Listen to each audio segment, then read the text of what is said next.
Hello guys, happy Monday. Tapos na po tayo sa duty natin ng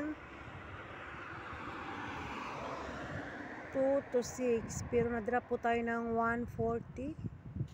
Tapos na po ako. I'm just waiting the driver na.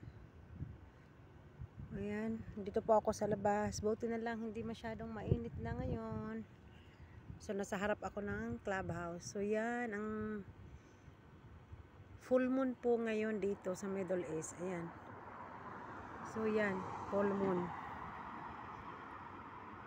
So gusto ko lang magpasalamat ulit sa 502 subscribers ng aking YouTube channel. At thank you Mr. Rigor for watching my videos. Ayan.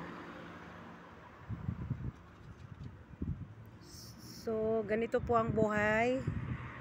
OFW cleaners, on-call cleaners.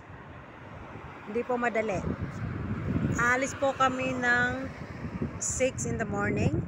Uuwi kami between 6, 7, 8. So depende na lang kung gaano karami ang susunduin ng driver. Ngayon, dalawa lang ang driver.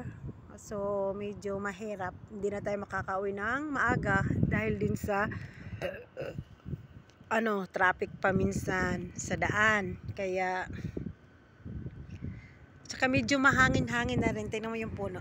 So hindi gaya dati na talagang starting February ay talagang napakainit na. So ngayon mayroon naman siyang hawa or hangin. At saka medyo malamig na rin ang kanyang buga.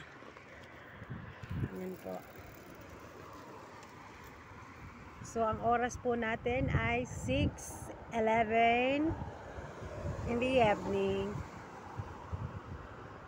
I just want to say that keep on listening 94.3 Kabayan Radio, the only Kabayan station in Qatar.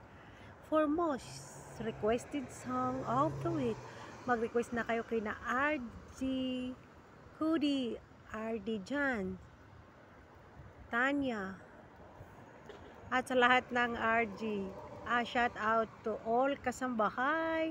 Happy first anniversary to Cubase ladies and kasambahay. Special mention to Saif, Chrislyn Lopez, at sa lahat ng membro. Maraming salamat.